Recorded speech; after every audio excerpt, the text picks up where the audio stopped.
With the Jedi Order completely destroyed and the Clone Wars now over, Emperor Palpatine had some crucial choices that he had to make. These were economic choices, and if he had implemented certain policies, he not only would have created a bigger empire, he would have ruled for a much longer period of time. Don't believe me? Let's start at the beginning. Welcome, fellow comicists. My name is Greg, where learning economics is as easy as watching a movie.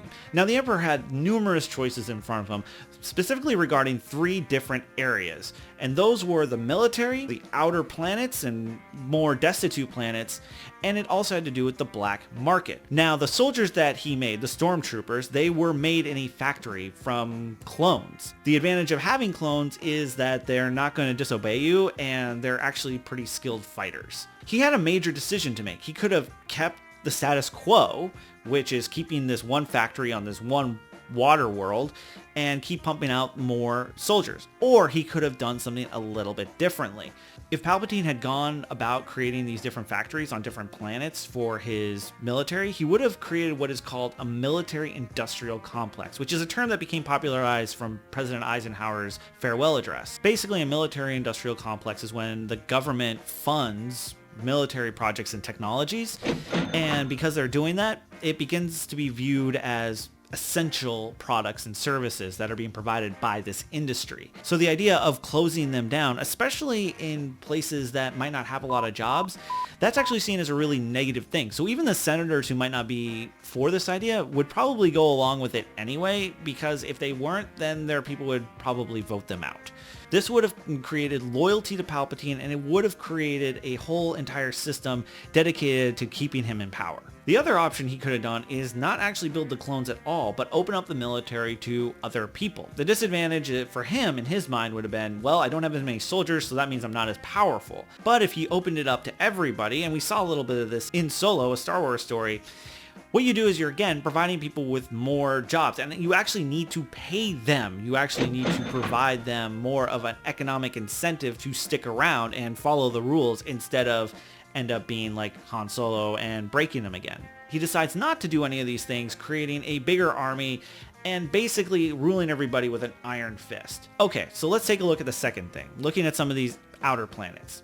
Places like Tatooine, for example. So let's focus in on that. Tatooine doesn't seem like a place where there's a lot of economic stuff going on, and there's a lot of people who are unemployed. But if people had more discretionary income, basically more money to spend, they would spend it on other goods, which would be profitable for businesses, and they would probably want to expand their businesses, and that would create even more jobs. This is called the demand deficit unemployment, and it was an idea that was created by a guy named Maynard Keynes back in the early 20th century. Keynes basically said that unemployment is tied to a lack of demand, going against the traditional economic idea that supply creates the demand. He said, no.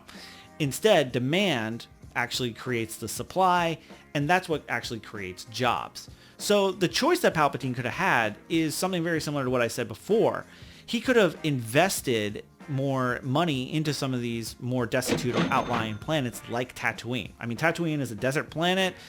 They could have used the sand to make more products like glass and stuff like that for the Empire, which would have been needed, and other people would have wanted to buy that too. So maybe eventually you might have a situation where a farm boy, instead of needing to get power converters, he ends up with his friends creating a power converter company. Which means that same farm boy doesn't go to a sketchy bar in Mos Eisley and doesn't meet a smuggler. And that leads me to my third point, which is the black market. So let's take a look at somebody like Han Solo, for example. He's a smuggler.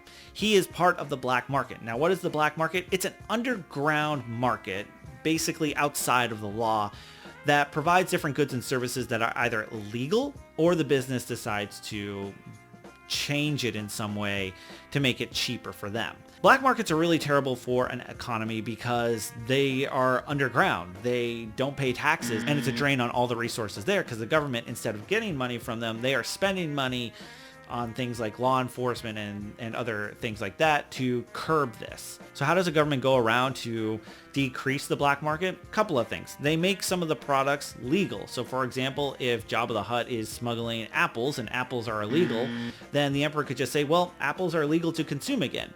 Now Jabba has less of an incentive to spend money on security and things like that, and now can just freely export apples. But Jabba's a businessman. He's not going to make any choices that decrease his profit. So if he ends up making more money from his apples by not reporting his taxes to the Empire, he's going to continue doing that. What can the Emperor do?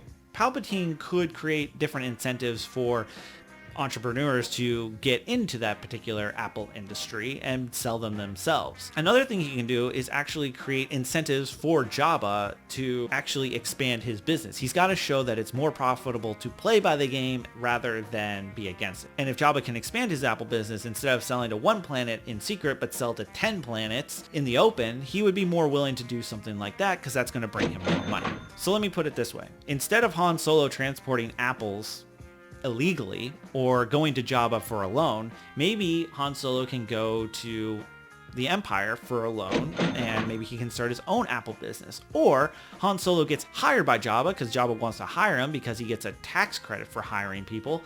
And now Han Solo is transporting apples legally, which means he's not going to be in that bar, which means he's not going to meet the farm boy, which means he's not going to save the farm boy from Darth Vader.